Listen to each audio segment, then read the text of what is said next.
قل هذه سبيلي أدعو إلى الله على بصيرة أنا ومن اتبعني وسبحان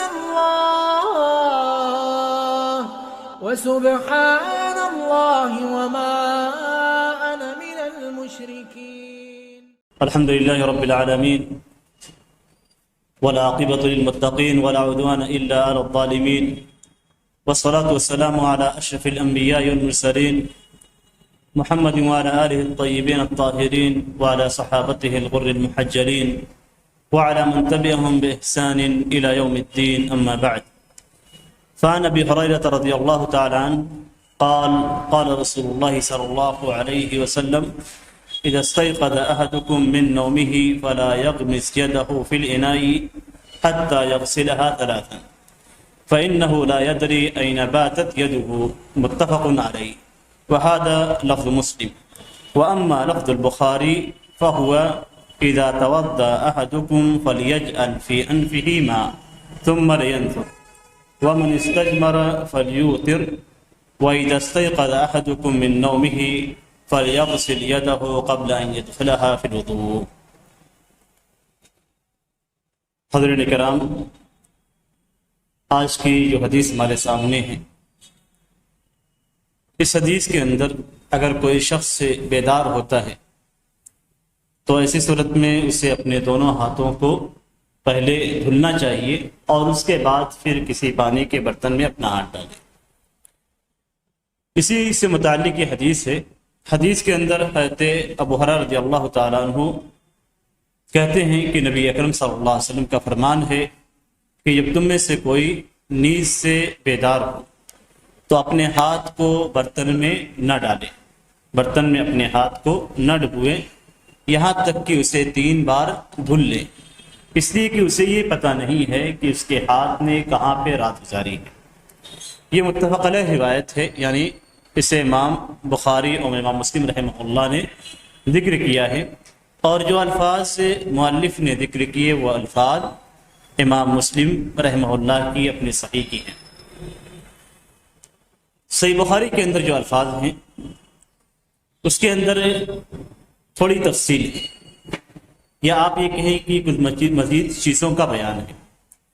صحیح بخاری کے جو الفاظ ہیں اس کے اندر ہے کہ جب تم میں سے کوئی وضو کرے تو اپنے ناک میں پانی ڈالے، پھر اسے اپنی ناک کو صاف کرے، اور جب استنجا کرے، استنجا کے لیے ڈھیلے لے، پتھر لے، تو ایسی صورت میں طاق لے، یعنی 3 لے، 5 لے، اس طریقے سے لے. اور جب تم میں سے کوئی اپنی نیند سے بیدار ہو تو اپنے ہاتھوں کو دھل لے، اس سے پہلے کہ وہ اپنے وضو کے پانی میں اپنے ہاتھ کو ڈالے. دونوں کے اندر جو تفریق ہے وہ یہ کہ صحیح بخاری کے اندر جو الفاظ ذکر کیے گئے ہیں اس میں اضافہ ہے، اس میں اضافہ ذکر کیا گیا ہے، یعنی 3 چیزوں کا بیان صحیح بخاری کے اندر آیا ہے، جبکہ صحیح مسلم کے اندر صرف ایک چیز کا بیان ہے، اور وہ یہ کہ ہاتھوں کو پانی میں ڈالنے سے پہلے دھل لیا جائے. جبکہ صحیح بخاری کے اندر یہ ہے کہ جب وضو کیا جائے تو اس صورت میں ناک میں پانی ڈالا جائے اور اس سے ناک صاف کی جائے، اور جب آدمی استنجا کے لیے جائے تو ایسی صورت میں پتھر اگر لیتا ہے یا ڈھیلا لیتا ہے تو طاق لے. دونوں روایتوں کے اندر جو فرق ہے وہ آپ کے سامنے ہے، اور اس کا مقصد یہ ہے، ذکر کرنے کا مقصد یہ ہے کہ امام بخاری رحمہ اللہ نے جس حدیث کو ذکر کیا ہے وہ ایک سند کے ساتھ ایک ہی مقام پہ ذکر کیا، جبکہ اس روایت کو اگر دوسری کتابوں کے اندر آپ ڈھونڈیں گے، جیسے موطا امام مالک کے اندر، تو مختلف مقامات پہ 3 مقامات پہ 2 مقامات پہ اسے ذکر کیا گیا ہے.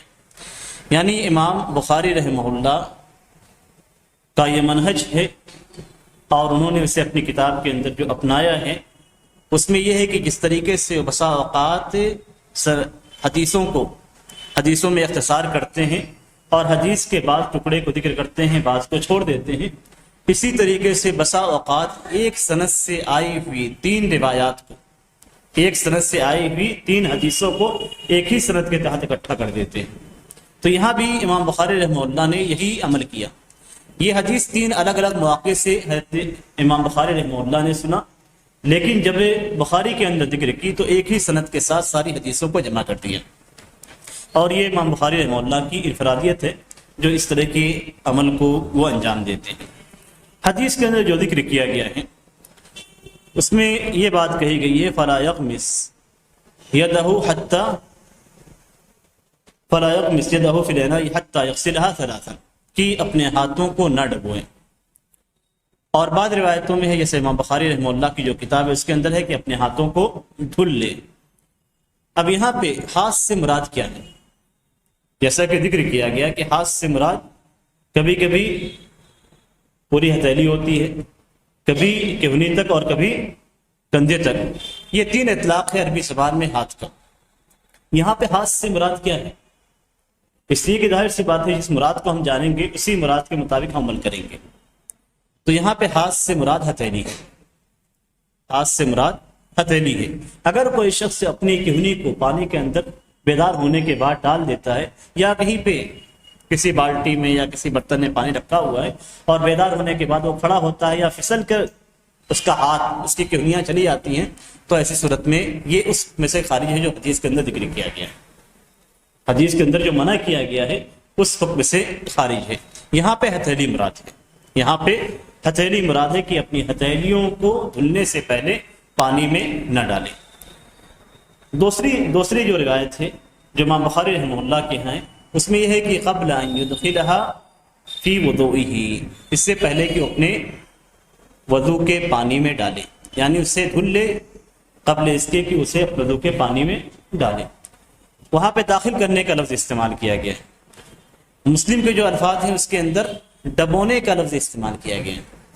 اب دونوں الفاظ الگ الگ ہیں، بظاہر دیکھنے میں ایک نظر آتے ہیں داخل کرنا اور ڈبونا، بظاہر دیکھنے میں دونوں ایک نظر آتے ہیں لیکن دونوں الفاظ الگ الگ ہیں۔ ہاتھ کو داخل کرنا اور ہاتھ کو پانی کے اندر ڈبونا دو الگ الگ چیزیں۔ آپ کسی بڑے برتن کے اندر جیسے مثال کے طور پہ ٹب کے اندر چھوٹا سا پارٹ ہوتا ہے، پارٹ کے ذریعے سے آپ پانی نکالتے ہیں، تو پارٹ کے ذریعے سے جب آپ نکالتے ہیں تو اپنے ہاتھوں کو برتن کے اندر داخل کرتے ہیں اور پارٹ کے ذریعے سے پانی نکالتے ہیں۔ بغیر داخل کیے ہوئے آپ پانی نہیں نکال سکتے ہیں، تو یہ داخل کرنا ہوگا۔ لیکن ڈبونا یعنی گویا اپنے ہاتھ کو آپ اس میں ڈال کر بھگو رہے ہیں، تو یہ ڈبونا کہلاتا ہے۔ تو دونوں میں فرق کیا ہے کہ جو داخل کرنے کا لفظ ہے اس سے مراد مثال کے طور پہ جیسے میں نے ذکر کیا کہ ٹب سے پانی لینا ہے، لیکن ڈبونے کا جو معنی اس پایا جاتا ہے اصل وہی چیز ہے جس سے منع کیا گیا۔ ایسا نہیں ہے کہ وہاں پہ داخل ہونے کا جو لفظ ہے تو آپ کے لیے حرام ہے یا آپ کے لیے منع ہے کہ آپ پارٹ اٹھائیں اور کسی بڑے برتن سے آپ پانی نکال لیں، اس چیز سے منع نہیں کیا گیا ہے، بلکہ منع جس چیز سے کیا گیا ہے وہ یہ کہ اپنے ہاتھوں کو پانی میں نہ ڈالیں، اپنے ہاتھوں کو پانی میں ڈالیں۔ تو دو الفاظ ہیں، دونوں الفاظ کے الگ الگ معنی ہیں، لیکن یہاں جو مراد ہے وہ یہ کہ پانی کے اندر اپنے ہاتھوں کو نہیں ڈالنا ہے۔ اگر آپ کسی ذریعے سے پانی نکال لیتے ہیں، کسی پارٹ کے ذریعے سے، کسی برتن کے ذریعے سے، تو ایسی صورت میں یہ حدیث کے اندر جو منع کیا گیا ہے اس کے اندر وہ داخل نہیں ہے۔ یہاں پہ کہا گیا ہے کہ فی الاناء فلا یغمس یدہ فی الاناء، برتن کے اندر، کون سا برتن؟ دوسری جو روایت ہے امام بخاری رحمہ اللہ کے ہاں اس کے ہاں اس میں بالکل صراحت ہے، فی وضوئہ، اپنے وضو کے برتن میں۔ وضو کے برتن میں یہاں پہ ذکر کیا گیا ہے، تو کیا وضو کے علاوہ دوسرا جو پانی ہے کیا اس میں ہاتھ ڈال سکتے ہیں یا نہیں؟ سوال پیدا ہوتا ہے، اس لیے کہ حدیث کے اندر منع کیا گیا ہے کہ برتن میں ہاتھ نہ ڈالے۔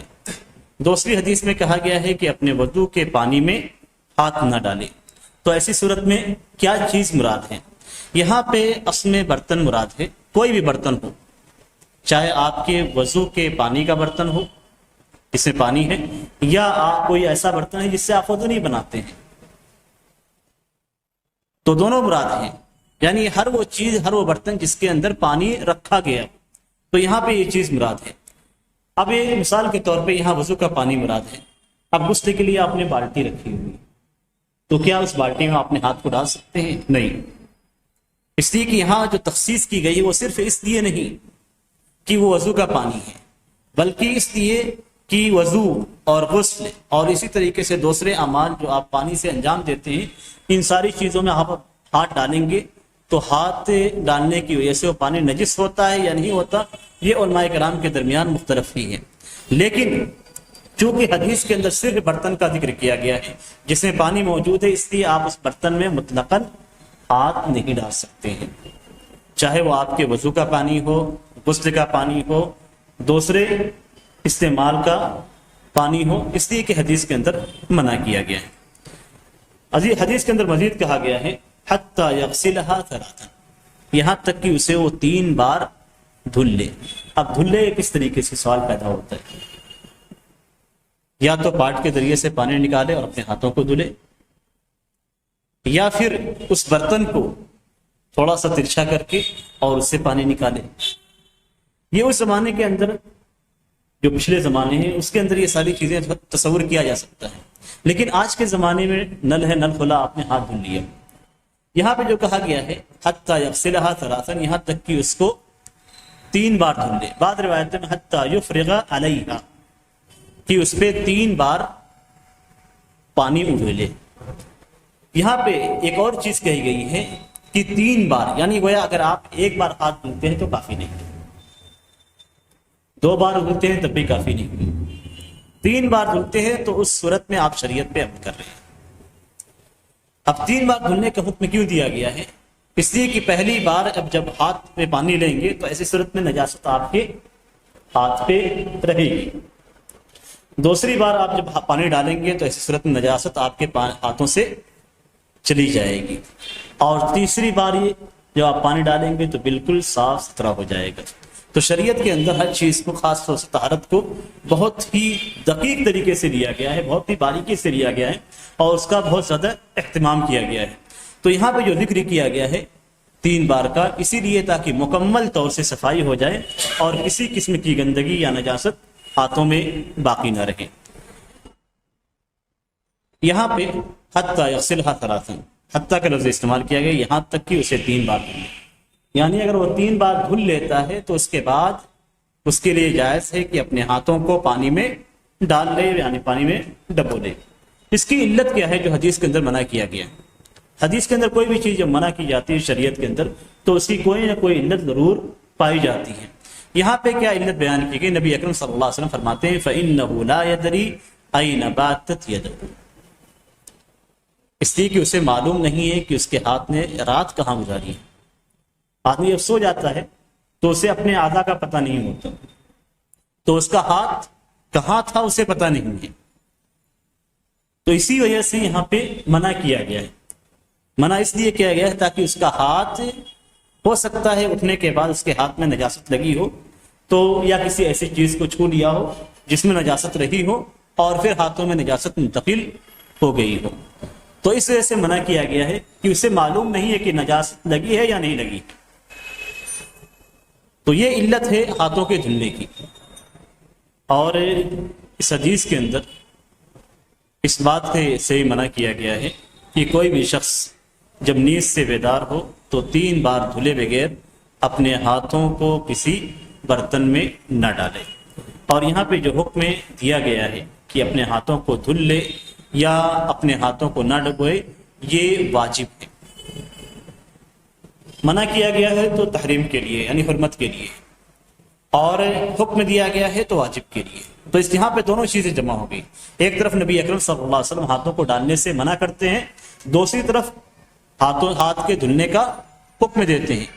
تو یہاں پہ حرمت بھی موجود ہے اور واجب ہونے کی بھی دلیل موجود ہے، اس لیے کوئی ایسی دلیل نہیں پائی جاتی ہے جس کی وجہ سے یہ کہا جائے کہ ہاتھوں کا دھلنا واجب نہیں ہے۔ لیکن اس کے باوجود جمہور علماء کرام، اکثر علماء کرام کا موقف یہ ہے کہ ہاتھوں کا دھلنا واجب نہیں ہے۔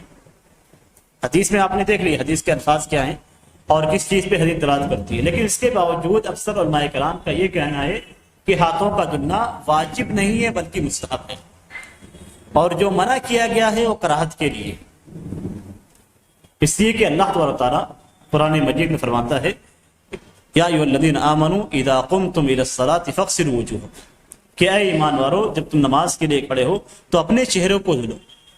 اللہ تعالیٰ نہیں کہتا ہے کہ پہلے ہاتھوں کو دھل لو، اللہ تعالیٰ کہتا ہے کہ پہلے چہروں کو دھلو. تو اس کا مطلب یہ ہوا کہ جب آدمی وضو کرنے کے لیے کھڑا ہوگا تو اپنے ہاتھوں کو دھلے بغیر اگر وہ چہرے کو دھل لیتا ہے تو ایسی صورت میں اس کے لیے جائز ہے، اس لیے کہ اللہ تعالیٰ نے اسی چیز کا حکم دیا ہے. اور چاہے وہ دن کے اندر بیدار ہو کر یا آپ کہیں کہ بیدار ہونے کی صورت میں وضو بناتا ہے، یا رات میں بیدار ہوتا ہے اور نماز پڑھنے کے لیے کھڑا ہوتا ہے تو ایسی صورت میں وہ وضو بناتا ہے. تو اس حدیث سے آیت سے معلوم ہوتا ہے کہ ہاتھوں کا دھلنا واجب نہیں ہے. حدیث کے اندر جو حکم دیا گیا ہے نبی اکرم صلی اللہ علیہ وسلم نے حکم دیا ہے، اس کے تعلق سے جمہور علماء کرام کہتے ہیں کہ یہ حدیث استحباب کی دلیل ہے، واجب ہونے کی دلیل نہیں ہے. اس لیے کہ اللہ کے رسول صلی اللہ علیہ وسلم نے فرمایا ہے کہ اسے پتہ نہیں ہے کہ اس کے ہاتھ نے کہاں رات گزاری ہے. اب رات گزارنے کی صورت میں کیا اس کے ہاتھ میں نجاست لگی یا نجاست نہیں لگی، اب یہ سوال کھڑا ہوتا ہے. تو جب یہ سوال کھڑا ہوتا ہے کہ نجاست لگی یا نہیں لگی تو نجاست کا لگنا یہ شک ہے. آپ کو جب بیدار ہوں گے تو آپ کو نہیں معلوم ہے کہ ہاتھوں میں نجاست لگی ہوئی ہے یا نجاست نہیں لگی ہوئی ہے. تو اس صورت میں گویا آپ کی کیفیت ایسی ہے کہ آپ کو شک ہے کہ نجاست لگی ہوگی، اور شک پہ شرعی احکام کی بنیاد نہیں رکھی جاتی ہے. اس لیے جمہور علماء کرام کا یہی موقف ہے کہ ایسا کرنا سنت ہے، واجب نہیں ہے، یا آپ کہیں کہ مستحب ہے، واجب نہیں ہے. لیکن اس کے باوجود، ان تمام چیزوں کے باوجود، جمہور کی ان دلیلوں کے باوجود پہلا قول یعنی ہاتھوں کا دھلنا واجب ہے، یہی راجح ہے. اس لیے کہ آیت کریمہ میں صرف فرائض کو ذکر کیا گیا ہے جو وضو سے متعلق ہے. وضو سے پہلے ہاتھ دھلنے نہ دھلنے کا کوئی ذکر نہیں، یعنی وضو سے پہلے آپ کو ہاتھ دھلنا ہے یا نہیں دھلنا ہے اس کا کوئی ذکر نہیں. آپ بیدار ہو کر آئے ہوئے ہیں یا آپ بیدار ہیں، دونوں صورتوں میں آپ کو ہاتھ دھلنا ہے یا نہیں دھلنا ہے وضو سے پہلے کی بات کر رہے ہیں. اسی کے حدیث کے اندر وضو سے پہلے کا تذکرہ ہے، ابھی وضو نہیں شروع کیا گیا ہے، جبکہ آیت کریمہ میں وضو کا تذکرہ کیا گیا ہے کہ وضو میں کن کن اعمال کو انجام دیا جائے گا.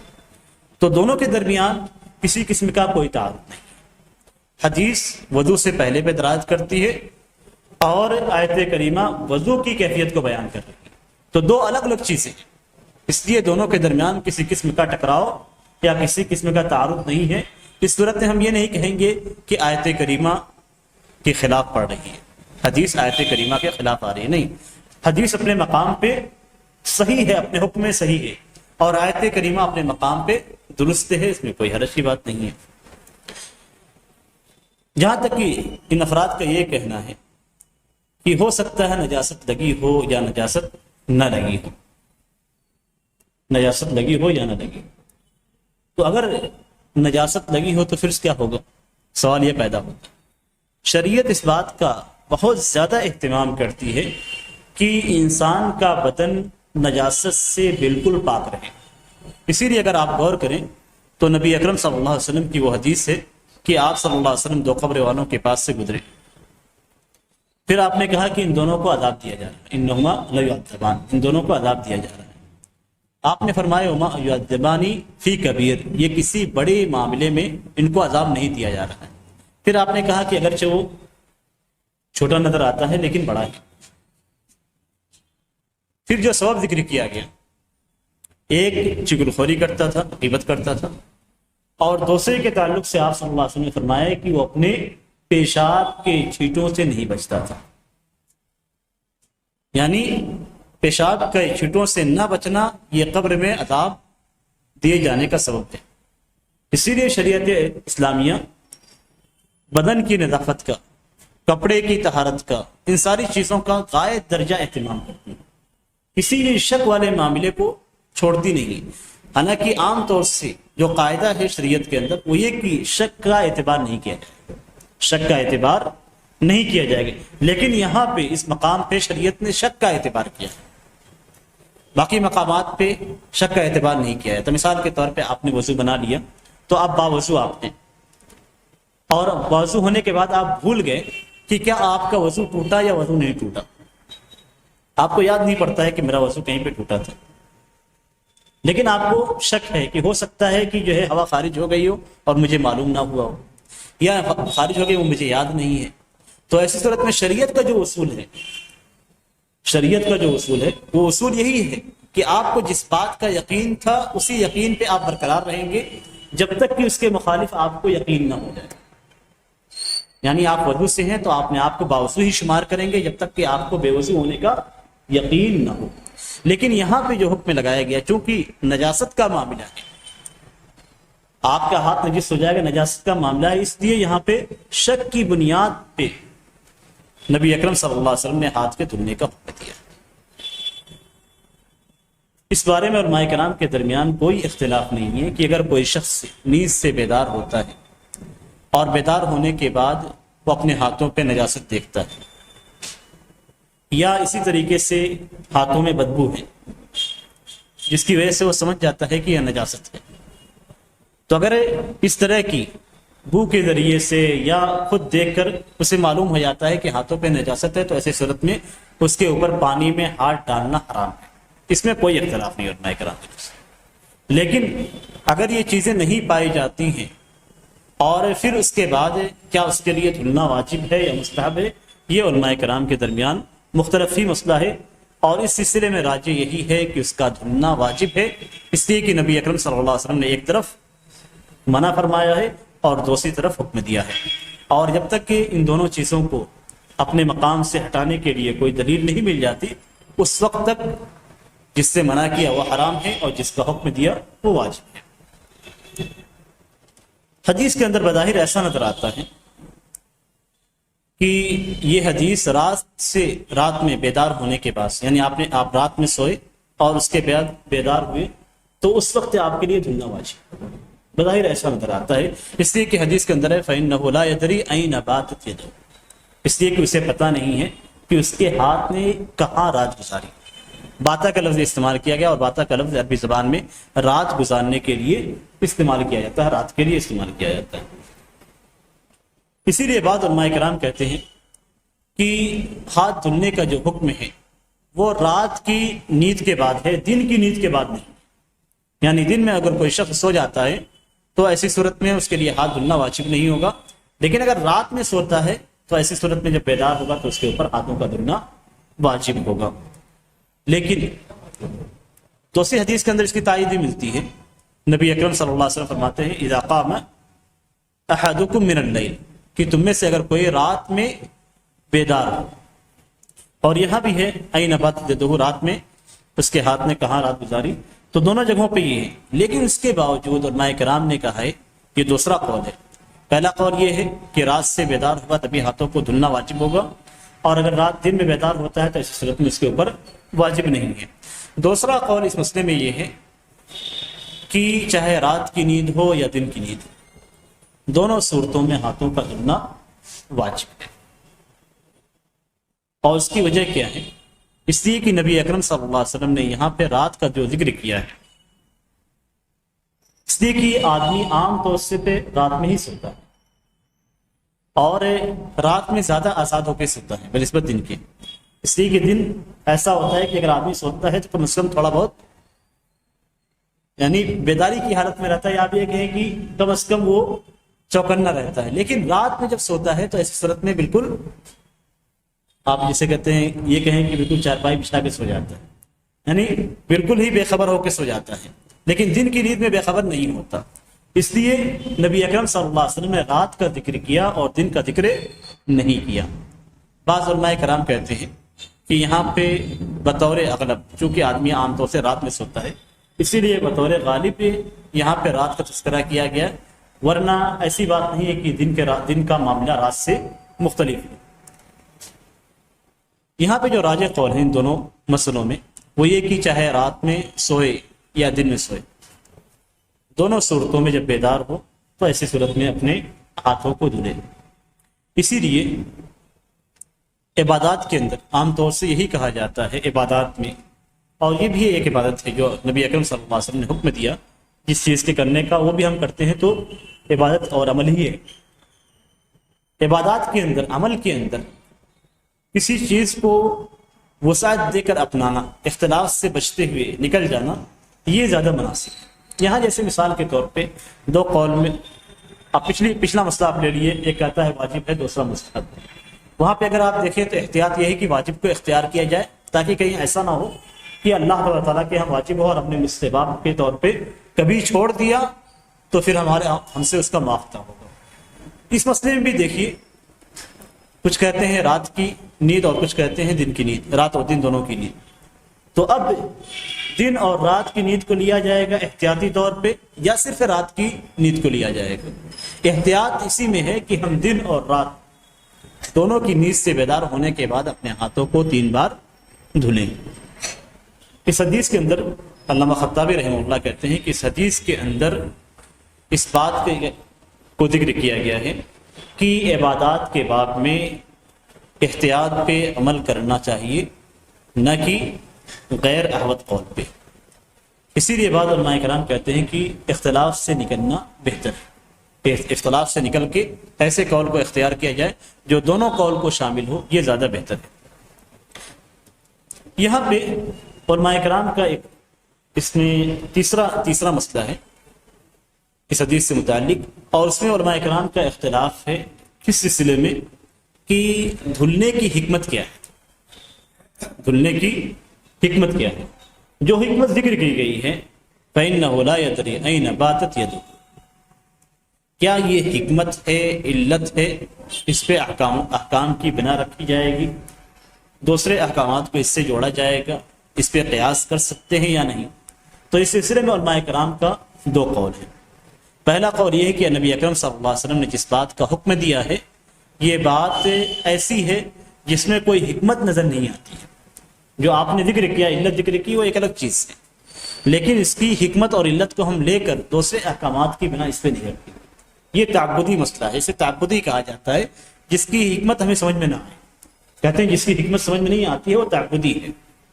جیسے نبی اکرم صلی اللہ علیہ وسلم نے، ایک مثال ہے، نبی اکرم صلی اللہ علیہ وسلم نے قربانی میں 3 جانوروں کیوں رکھا؟ 3 قسم کی جانوروں کی تحدید کیوں گئی؟ بکرے کی اقسام، گائے کی اقسام اور اونٹ کی اقسام۔ باقی جانوروں کا کیوں نہیں کہا گیا؟ حالانکہ باقی جانور بھی کھائے جاتے ہیں، اس کے علاوہ دوسرے جانور ہیں، گھوڑے ہیں، حدیث کے اندر کھانے کا ذکر ملتا ہے، لیکن دوسرے جانوروں کو ذبح کرنے کا حکم نہیں دیا گیا۔ حالانکہ اگر آپ گھوڑوں کو لیتے ہیں تو عرب کے نزدیک سب سے پسندیدہ جانور جس کو وہ اپنے ساتھ رکھتے تھے، پالتے تھے اور اس کا اہتمام کرتے تھے، گھوڑا ہے۔ اور جس چیز کی قربانی اللہ کے حضور دی جاتی ہے اس کو وہ نفیس ہونی چاہیے۔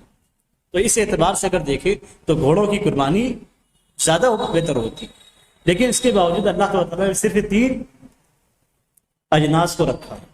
اب اس 3 اجناس کے علاوہ باقی اجناس کو کیوں نہیں رکھا، اس کی حکمت اور علت ہمیں معلوم نہیں۔ اس لیے کسی بھی دوسرے بھینس کو، کسی دوسرے جانور کو ہم اس پہ قیاس نہیں کر سکتے۔ یہاں بھی اسی طریقے سے ذکر کر رہے ہیں کہ کیا یہاں پہ ہاتھ دھونے کا جو حکم ہے یہ علت کے ساتھ مرتبط ہے، حکمت کے ساتھ، یا پھر تعبدی معاملہ ہے، اللہ کے رسول صلی اللہ علیہ وسلم نے جیسے حکم دیا ویسے ہم کریں گے اور اس کے علاوہ دوسری چیزوں کو ہم نہیں اپنائیں گے۔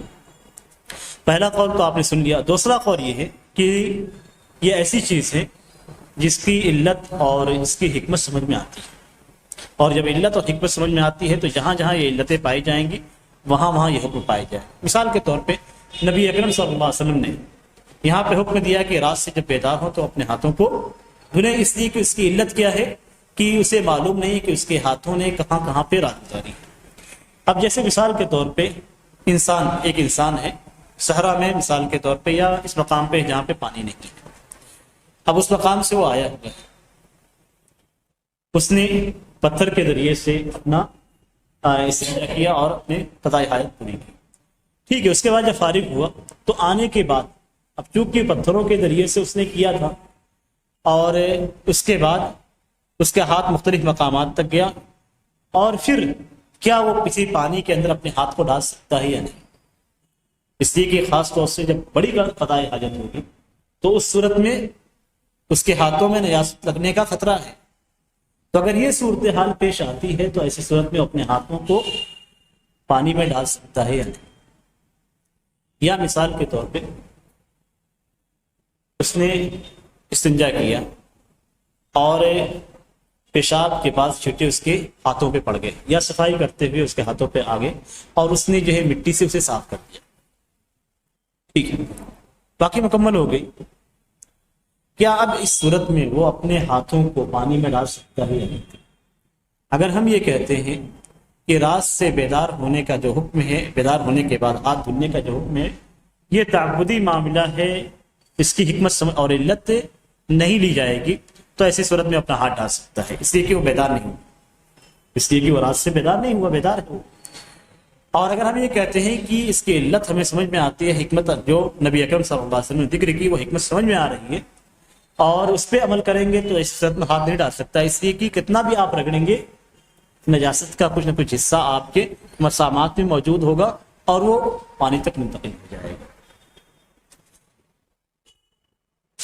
اب یہ اس صورتحال میں کیا کریں؟ اب ان دونوں قول کے درمیان جو فرق آپ کو معلوم کرنا ہے وہ ایک دوسری صورت سے معلوم کر سکتے ہیں. اگر ہم یہ کہتے ہیں کہ اللہ کے رسول صلی اللہ علیہ وسلم نے بیدار ہونے کے بعد ہاتھ دھونے کا حکم دیا ہے 3 بار، علت جو ذکر کی گئی ہے وہ سمجھ سے باہر یا اس کا اعتبار نہیں کیا جائے گا، اس لیے کہ یہاں معاملہ تعبدی ہے. تو ایک شخص سے جو اپنے ہاتھوں پہ کپڑا لپیٹ لیتا ہے، مثال کے طور پہ ہم یہ کہتے ہیں کہ اسے زخم آیا اور اس نے پٹی باندھ دی، یا ایسے ہی اپنے ہاتھوں پہ کپڑا لپیٹ لیتا ہے یا دستارہ پہن کے سو جاتا ہے. اب وہ بیدار ہوتا ہے تو کیا اپنے ہاتھوں کو دھلے گا یا نہیں؟ تو پانی میں ڈال سکتا ہے یا نہیں؟ دستارہ اتار دیا، اسے سائڈ میں رکھ دیا اور اس کے بعد اپنے ہاتھوں کو پانی میں ڈال سکتا ہے یا نہیں ڈال سکتا؟ سوال پیدا ہوتا ہے. اگر ہم کہتے ہیں کہ نبی اکرم صلی اللہ علیہ وسلم نے جس بات کا حکم دیا ہے اس کی علت اور حکمت کی جانب نہیں دیکھا جائے گا بلکہ جو حکم دیا ہے وہ کیا جائے گا، تو اس شخص پہ بھی جو دستارہ پہن کے سویا ہے اس پہ بھی اپنے ہاتھوں کو دھلنا واجب ہے. لیکن اگر ہم کہتے ہیں کہ اس کی علت سمجھ میں آتی ہے کہ ہاتھ ادھر ادھر چلا جائے گا، تو ایسی صورت میں جو ہے اس کے لیے دھلنا واجب نہیں ہے، اس لیے کہ ہاتھ کے اوپر دستانہ تھا یا کپڑا تھا جو جس میں نجاست لگی، اس کے ہاتھ میں نجاست نہیں لگی. اصل کیا ہے کہ نبی اکرم صلی اللہ علیہ وسلم نے جو حکم دیا، امام شافعی رحمہ اللہ کہتے ہیں کہ اہل حجاز کا جو علاقہ ہے وہ گرم علاقہ ہے، اور عام طور سے اہل حجاز جب استنجا کے لیے، قضاء حاجت کے لیے آتے تھے تو پتھروں کے ذریعے سے، ڈھیلوں کے ذریعے سے استنجا کرتے تھے.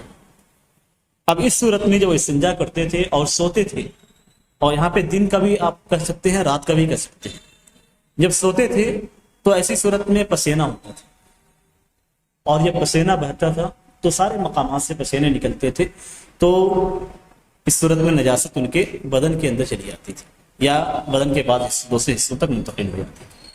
اب ہاتھ کہیں بھی لگا تر ہے تو نجاست آپ کے ہاتھوں میں لگ جائے گی.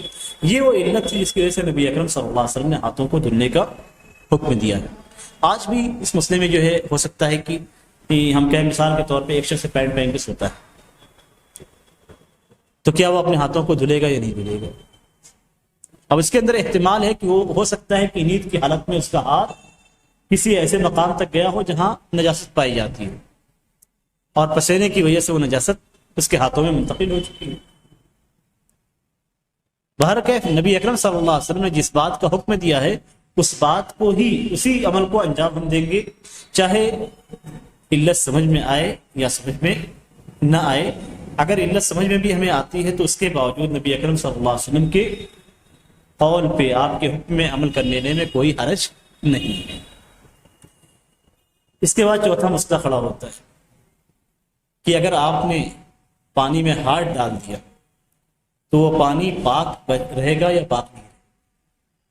یعنی مثال کے طور پہ آپ نے احتیاط نہیں کیا اور پانی میں ہاتھ ڈال دیا، یا آپ پاٹ سے لینے کے لیے جھکے اور پیچھے سے کسی نے دھکا دے دیا اور آپ کا ہاتھ پانی میں چلا، تو ایسی صورت میں وہ پانی پاک ہوگا یا نہیں؟ اس سلسلے میں علماء کرام کے کئی اقوال ہیں. پہلا قول یہ ہے کہ پانی پاک رہے گا، جیسے پاک تھا اس کے اندر پاکی کی وہی کیفیت موجود رہے گی جو پہلے تھی. یعنی اس چیز سے کہا جاتا ہے کہ خود پاک ہے اور پاک کرنے کی صلاحیت موجود ہے. یہ جمہور علماء کا قول ہے. دوسرا جو قول ہے وہ یہ کہ پانی پاک تو رہے گا لیکن پاک کرنے کی صلاحیت ختم ہو جائے گی. پانی کی 3 اقسام بیان کی گئی تھی آپ لوگوں کے سامنے کہ پانی خود پاک ہوتا ہے اور پاک کرنے کی صلاحیت اس کے اندر ہوتی ہے. جیسے عام پانی جو آپ کے نل میں آتا ہے یا تالاب کا پانی ہے، سمندر کا پانی ہے، بارش کا پانی، یہ ساری پانی ایسے ہیں، یا ٹیوب ویل سے پانی جو آتا ہے، وہ ساری کی ساری پانی ایسے ہیں جن کے اندر پاک ہونے اور پاک کرنے دونوں کی صلاحیت، یعنی بذات خود پاک رہتا ہے، پاک کرنے کی صلاحیت ہے. اور اس طرح کی جتنے بھی پانی ہوتے ہیں ان سے آپ وضو بنا سکتے ہیں اور جنابت کا غسل کر سکتے ہیں. یہ 2 چیزیں آپ اس سے انجام دے سکتے ہیں، جنابت اور حیض ساری چیزیں اس کے اندر شامل ہیں. دوسرا جو پانی ہوتا ہے وہ پانی پاک تو ہوتا ہے لیکن پاک کرنے کی صلاحیت اس کے اندر موجود نہیں. ایسے پانی سے آپ وضو نہیں بنا سکتے، ایسے پانی سے آپ وضو نہیں بنا سکتے ہیں، جبکہ بعض علماء کرام کے نزدیک بنا سکتے ہیں جیسے اللہ ابن تیمیہ رحمہ اللہ. لیکن ایسے پانی سے آپ جس کے اندر دوسری چیزوں کی ملاوٹ ہو جائے وہ پانی تو پاک رہے گا. یعنی اگر آپ کے کپڑے پہ وہ چیز پڑ گئی تو آپ کا کپڑا نجس نہیں ہوگا. آپ کے بدن پہ وہ پانی پڑ گیا تو ایسی صورت میں آپ کا بدن نجس نہیں ہوگا. لیکن اس سے چاہے کہ آپ وضو بنا لیں یا جنابت اور حیض کا غسل کر لیں تو ایسی صورت میں آپ نہیں کر سکتے. تیسرا قول یہ ہے کہ وہ پانی نجس ہو جاتا ہے، اس لیے کہ آپ نے ہاتھ ڈالا تو ہو سکتا ہے کہ آپ کے ہاتھوں میں نجاست ہو اور وہ پانی کے اندر داخل. یہ اس صورت میں کہیں گے جب پانی کم ہو، تھوڑا ہو. جب پانی بہت زیادہ ہو، جیسے پوری ٹاکی ہے اس کے اندر آپ نے ہاتھ ڈال دیے، تو اس صورت میں جو ہے جیسا کہ کہا گیا کہ 2 قلہ ہو تو پھر اس میں نجاست نہیں آتی ہے. لیکن ان تینوں اقوال میں سب سے راجح قول یہی ہے کہ پانی پاک ہے. جیسے پاک تھا وہ پاک ہے اور پاک کرنے کی صلاحیت اس کے اندر موجود ہے. آپ کے ہاتھ ڈالنے سے اس کا حکم تبدیل نہیں ہوا. اور اس کی سب سے بڑی دلیل یہی ہے کہ نبی اکرم صلی اللہ علیہ وسلم نے اس حدیث کے اندر یا دوسرے کسی مقام پہ یہ نہیں کہا کہ ہاتھ ڈالنے کی وجہ سے پانی کا حکم تبدیل ہو جائے گا، بلکہ ہاتھ ڈالنے سے منع کیا گیا. تو جب حکم تبدیل ہونے کی بات آپ صلی اللہ علیہ وسلم نے نہیں کہی تو اس کا مطلب یہ ہے کہ جیسے پانی تھا ویسے آج بھی، پہلے جیسے پانی تھا ویسے اب بھی ہے. دونوں کے درمیان کوئی فرق نہیں ہے، دونوں کی حالت میں تبدیلی نہیں ہے. یہی راجح قول ہے. لیکن نبی اکرم صلی اللہ علیہ وسلم نے چونکہ منع کیا ہے اس لیے ہم ہاتھوں کو نہیں ڈالیں گے. اس کے بعد اگلی حدیث ہے حضرت لقید بن صبرہ رضی اللہ تعالیٰ عنہ کی. وہ کہتے ہیں کہ نبی اکرم صلی اللہ علیہ وسلم نے فرمایا اسبغ الوضوء وخلل بین الاصابع وبالغ فی الاستنشاق الا ان تكون صائما. اخرجه الاربعة وصححه ابن خزیمہ ولأبی داود فی روایہ اذا توضعت فمدمد. حضرت لقید بن صبرہ یہ ایک وفد کے ساتھ نبی اکرم صلی اللہ علیہ وسلم کے پاس آئے. حدیث جتنی ذکر کی گئی اتنی چھوٹی نہیں ہے. اور جیسا کہ میں نے بارہا ذکر کیا کہ اللہ ابن حجر رحمہ اللہ صرف ان الفاظ کو ذکر کرتے ہیں جن کو وہ لانا چاہتے ہیں، باقی قصے کو، واقعے کو، اس طرح کی چیزوں کو حذف کر دیتے ہیں. یہاں بھی انہوں نے اسی عمل کو دہرایا. جو واقعہ ہے وہ یہ کہ وفد کے ساتھ نبی اکرم صلی اللہ علیہ وسلم کے پاس آئے اور پھر لمبی حدیث سے اس کو ذکر کرنے کے بعد انہوں نے نبی اکرم صلی اللہ علیہ وسلم سے کہا کہ اے اللہ کے رسول صلی اللہ علیہ وسلم مجھے وضو کے بارے میں بتلائیے.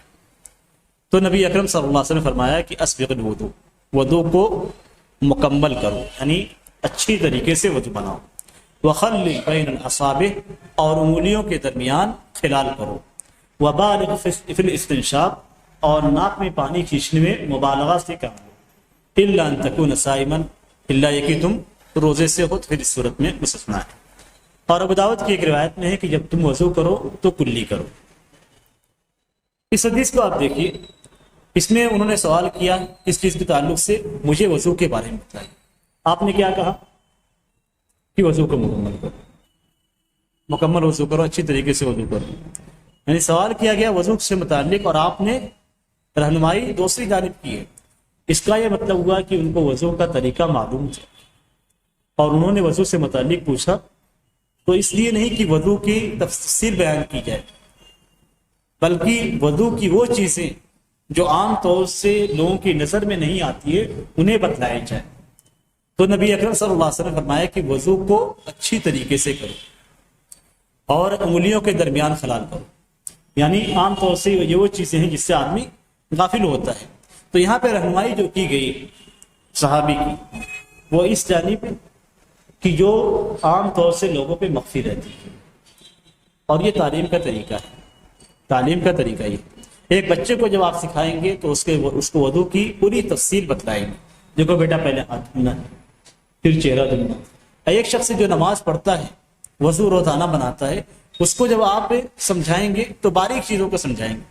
دیکھیے آپ نے خلال چھوڑ دیا، خلال کرنا چھوڑ دیا، یا دیکھیے اگر تھوڑا سا بھی بدن کے کسی حصے میں وضو کے کسی عضو میں سے تھوڑا سا بھی حصہ اگر سوکھا رہ گیا تو اس کا یہ عذاب اور یہ عقاب ہے۔ تو اس طرح کی چیزیں آپ سمجھائیں گے تو عمر کے اعتبار سے تعلیم دی جاتی ہے، اور اس میں کوئی قباحت نہیں۔ نبی اکرم صلی اللہ علیہ وسلم نے سامنے والے کی حالت کو دیکھتے ہوئے یہاں پہ کہا کہ مکمل طور سے، اس لیے کہ پورے وقت کے ساتھ آئے تھے، انہوں نے نبی اکرم صلی اللہ علیہ وسلم کی وضو کی کیفیت دیکھی، اسے سیکھا، لیکن اس کے باوجود کچھ مزید جاننا چاہتے تھے، اور یہ چیز طالب علم کے لیے بہت مفید ہے۔ یعنی طالب علم بہت ساری چیزیں اپنی کتابوں کے اندر، اس سے عام افراد بھی مطالعے بہت ساری کتابیں پڑھتے ہیں ایک موضوع پہ، لیکن اس کے باوجود بہت ساری چیزیں ایسی ہوتی ہیں جو کتابوں کے اندر یا عام طور سے درس کے اندر ذکر نہیں کی جاتی، جب سامنے والا پوچھتا ہے تو اس کے بعد وہ چیز بیان کی جاتی ہے۔ تو یہاں بھی جب سوال کیا جاتا ہے تو ہر سوال کا فائدہ ہے۔ اگر آدمی یہ سوچے کہ یہ چیز مجھے معلوم ہے، کیا کریں گے ہم سوال کر کے، تو ایسی صورت میں جو ہے بہت ساری چیزیں ایسی ہوتی ہیں جو سوال نہ کرنے کی وجہ سے ذکر نہیں کی جاتی، لیکن جب اسی چیز کے بارے میں پوچھا جاتا ہے تو تفصیل اور باریکی کے ساتھ جو ہے اسے بیان کیا جاتا ہے، تو بہت سارے نئے علم حاصل ہوتے ہیں۔ اسی لیے صحابہ کرام نبی اکرم صلی اللہ علیہ وسلم سے سوال کرتے تھے، پوچھتے تھے، ان کو وضو کا طریقہ معلوم تھا، اس کے باوجود پوچھا۔ تو کچھ نئی چیزیں، کچھ نیا علم حاصل کرنے کے لیے سوال کرنا ضروری ہے۔ بعض لوگ سوال سے بہت جھجکتے ہیں، بعض طلبہ ہیں جو سوال کرنے سے بہت بھاگتے ہیں، اور بعض طلبہ یہ سمجھتے ہیں کہ ہمیں معلوم ہے، کیا کریں گے استاد سے سوال کر کے۔ لیکن یہ دونوں کیفیت ایسی ہے جس میں مزید جو علم ہوتا ہے یا علم کی جو گہرائی ہے وہ حاصل نہیں ہو پاتی ہے۔ اسی لیے ہمیشہ جو علماء ہیں ان سے رجوع کرنا چاہیے، ان سے پوچھنا چاہیے، اگر ہمیں صحیح طریقہ ہی معلوم ہے پھر ہی پوچھنا چاہیے، کہ ہو سکتا ہے کوئی ایسا طریقہ بتلائے، کوئی ایسی چیز ہو جس سے ہم غافل ہوں، تو اس طریقے سے سوال کرنے کا فائدہ ہوتا ہے۔ اور یہاں پہ خود دیکھ لیے نبی اکرم صلی اللہ علیہ وسلم نے رہنمائی فرمائی کہ وضو کو اچھی طریقے سے کرو، انگلیوں کے درمیان خلال کرو، اور ناک میں پانی کھینچنے میں مبالغہ سے کام لو، لیکن روزے سے ہو تو ایسا نہیں کرنا ہے۔ آپ نے ابو داؤد کی روایت میں فرمایا کہ جب تم وضو بناؤ تو کلی کرو، اس لیے کہ آیت کریمہ کے اندر کیا کہا گیا، فاغسلوا وجوہکم، اپنے چہروں کو دھل لو۔ تو چہروں کو دھل لو، وہ پڑھنے والا یہ سمجھے گا چہرہ دھلنا ہے، ہو سکتا ہے اس کا ذہن اس طرف نہ جائے کہ کلی بھی کرنا ہے یا ناک میں پانی بھی ڈالنا ہے۔ اگر صرف کتابوں سے علم لیا جائے تو ایسا علم حاصل ہو۔ اسی لیے علماء کرام کہتے ہیں کہ علم میں مشائخ اور علماء کی زبانوں سے ملتا ہے، کتابوں سے نہیں ملتا۔ اگر آپ قرآن مجید کی صرف کھول کے پڑھتے ہیں تو فاغسلوا وجوہکم، اپنے چہروں کو دھل لیجیے۔ کوئی شخص مثال کے طور پہ اسے پڑھنے کے بعد جو ہے اس پہ عمل کرنا شروع کیا تو کلی نہیں کرے گا، ناک میں پانی نہیں ڈالے گا۔ لیکن جب آپ کسی عالم سے پوچھیں گے تو اس سے متعلقہ جتنی بھی احادیث ہے سب کو آپ کے سامنے ذکر کرے گا، اور جب ذکر کرے گا تو اس صورت میں آپ کو مکمل وضو کا طریقہ معلوم ہو جائے گا۔ یہاں پہ نبی اکرم صلی اللہ علیہ وسلم کا جو پہلا حکم ہے وہ یہ کہ وضو کو اچھی طریقے سے کیا جائے۔ دوسرا حکم ہے کہ انگلیوں کے درمیان خلال کیا جائے۔ خلال کیا ہے؟ ایک انگلی کو دو انگلی کے درمیان داخل کرنا، یہ خلال ہے۔ یا کسی بھی چیز کے درمیان میں آپ کوئی چیز داخل کرتے ہیں، یہ خلال ہو جاتا ہے۔ یہاں پہ نبی اکرم صلی اللہ علیہ وسلم نے فرمایا کہ وَخَلِّلْ بَيْنَ الْأَصَابِعِ، انگلیوں کے درمیان خلال کیجیے۔ کون سی انگلیوں کے درمیان؟ ہاتھ کی انگلیاں مراد ہیں کہ پیر کی انگلیاں مراد ہیں، یا ہاتھوں کی اور پیروں دونوں کی انگلیاں مراد ہیں؟ یہاں پہ جو مراد ہے وہ دونوں ہاتھوں اور دونوں پیروں کی انگلیاں ہیں، اس لیے کہ حضرت ابن عباس رضی اللہ تعالیٰ عنہ کی حدیث ہے اذا توضأت فخلل بین اصابع یدیک ورجلیک، کہ جب تم وضو کرو تو اپنے دونوں ہاتھوں اور دونوں پیروں کی انگلیوں کے درمیان خلال کرو۔ اور ایک دوسری حدیث کے اندر بھی تخلیل کی جو کیفیت ہے وہ بیان کی گئی ہے۔ حضرت مستورد بن شداد الفہری کہتے ہیں کہ میں نے نبی اکرم صلی اللہ علیہ وسلم کو دیکھا جب آپ وضو کرتے تھے تو اپنے پیر کی انگلیوں کو اپنی دانی انگلی سے خلال کرتے تھے. تو گویا پیر کی انگلیوں کا خلال کانی انگلی یا آخری انگلی چھوٹی انگلی سے کیا جائے گا. یہاں پہ حدیث کے اندر یہ ذکر نہیں کیا گیا کہ آپ نے دائیں ہاتھ کی انگلی کو استعمال کیا یا بائیں ہاتھ کی انگلی کو استعمال. لیکن ہم نبی اکرم صلی اللہ علیہ وسلم کے تعلق سے جانتے ہیں کہ آپ صلی اللہ علیہ وسلم اچھی چیزوں میں دائیں ہاتھ استعمال کرتے تھے اور پاکی وغیرہ کے لیے بایاں ہاتھ استعمال کرتے تھے. اس لیے ہم یہ کہہ سکتے ہیں, یقین کے ساتھ کہہ سکتے ہیں کہ نبی اکرم صلی اللہ علیہ وسلم نے اپنے بائیں ہاتھ کی آخری انگلی کو خلال کے لیے استعمال کیا تھا, اور خاص طور سے پیر کے لیے.